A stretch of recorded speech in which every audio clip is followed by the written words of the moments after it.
Bismillahirrahmanirrahim. Assalamualaikum warahmatullahi wabarakatuh. Perkenalkan, nama saya Bayu Aditya Sujana dari Fakultas Teknik Prodi Teknik Mesin Universitas Muhammadiyah Tasikmalaya.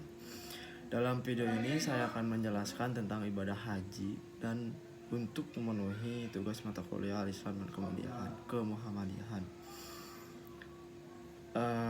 Dalam hakikat ibadah haji, pertama ada hakikat haji.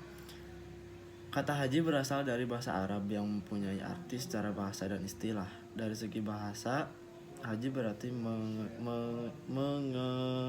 mengejakan, dan segi syar'i haji berarti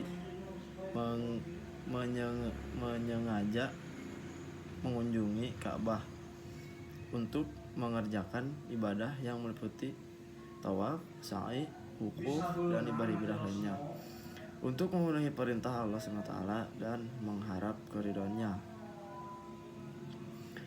Dalam hukum haji ada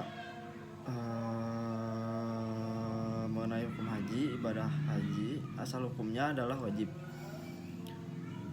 bagi yang mampu melaksanakan haji wajib, yaitu karena memenuhi rukun Islam, dan apabila kita nazar, yaitu seorang yang bernazar untuk haji, maka wajib melaksanakannya. Kemudian untuk haji sunat, yaitu dikerjakan pada kesempatan selanjutnya setelah pernah menunaikan ibadah haji.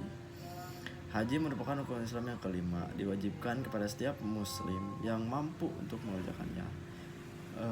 Jumhur ulama sepakat bahwa mula-mulanya disyariatkan ibadah haji tersebut pada tahun ke-6 Hijriah, tetapi ada juga yang mengatakan tahun ke-9 Hijriah. Kemudian ada syarat rukun wajib dan sunnah haji. Yang pertama, syarat wajibkan haji: Islam, baligh, berakal, merdeka, kuasa atau mampu.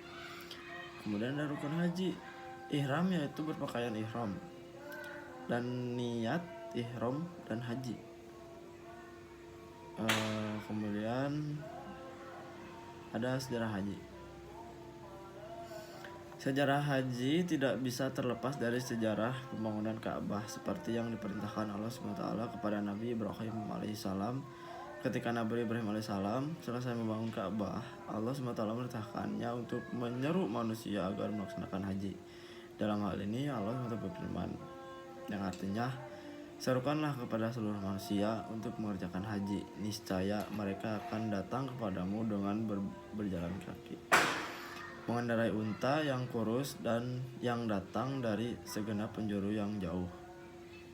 Nabi Ibrahim alaihissalam berkata kepada Allah, "Wahai Tuhan, bagaimana suaraku akan sampai kepada manusia yang jauh?" Allah SWT berfirman, "Serulah, aku yang akan membuat suaramu sampai." Kemudian Nabi Ibrahim alaihissalam naik ke Jabal Qubais, sebuah bukit di selatan Ka'bah, yang memasukkan jari tangannya ke telinganya sambil menghadap wajahnya ke timur dan barat. Beliau berseru, "Wahai sekalian manusia, telah diwajibkan kepadamu menunaikan ibadah haji ke Baitullah Atiq. Maka sambutlah perintah Tuhanmu yang Maha Agung." Seruan tersebut telah terdengar oleh setiap yang berada sulbi laki-laki dan rahim wanita. Seruan itu disambut oleh orang yang telah ditetapkan dalam ilmu Allah SWT bahwa ia akan melaksanakan haji sampai hari kiamat. Mereka berkata, "Labaik Allahumma labaik." Artinya, telah saya penuhi panggilanmu ya Allah, telah saya penuhi panggilanmu. Kemudian mencapai haji mabrur. Haji mabrur memiliki beberapa kriteria. Yang pertama, ikhlas. Yang kedua, ittiba. Yang keempat, harta. Yang kelima, menjauhi segala kemaksiatan, kebidahan, dan penyimpangan. Kemudian ada ikhlas. Seorang hanya mengharap pahala hanya kepada Allah, bukan untuk pamer, kebanggaan, atau dipanggil Pak Haji atau Bu Haji oleh masyarakat. Kemudian ittiba kepada Nabi SAW. Dia berhaji sesuai dengan tata cara haji yang dipraktekkan oleh Nabi SAW. Kemudian harta untuk berangkat haji adalah harta yang halal. Nabi SAW bersabda, yang artinya, sesungguhnya Allah itu baik, Dia tidak menerima kecuali dari yang baik. Hadis riwayat Muslim. Kemudian menjauhi segala kemaksiatan, kebidahan dan penyimpangan.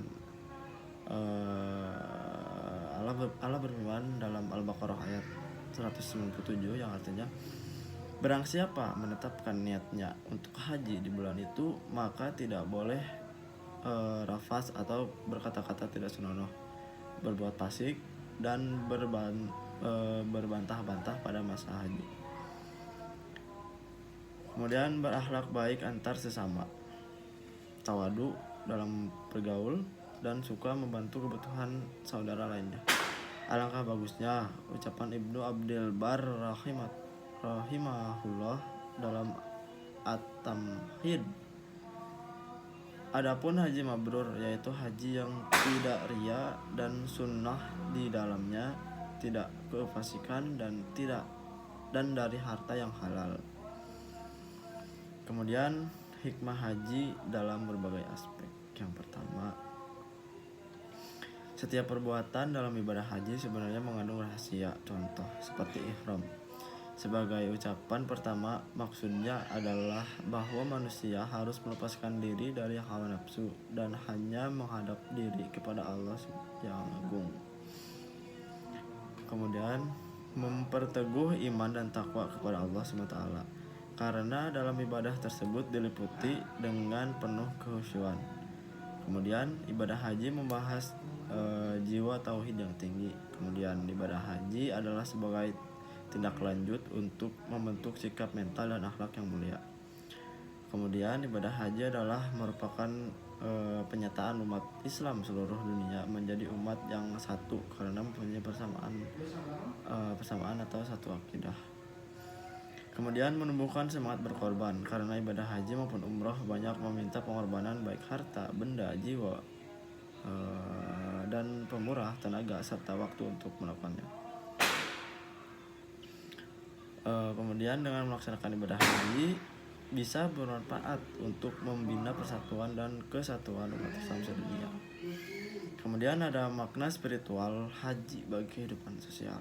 Ketika melaksanakan ibadah haji, seseorang semestinya menyadari bahwa haji merupakan sebuah panggilan untuk merendahkan hati di hadapan Allah, penghambaan kepada Allah, menolak penghambatan kepada selainnya. Jenis termanifestasikan dalam ritual haji.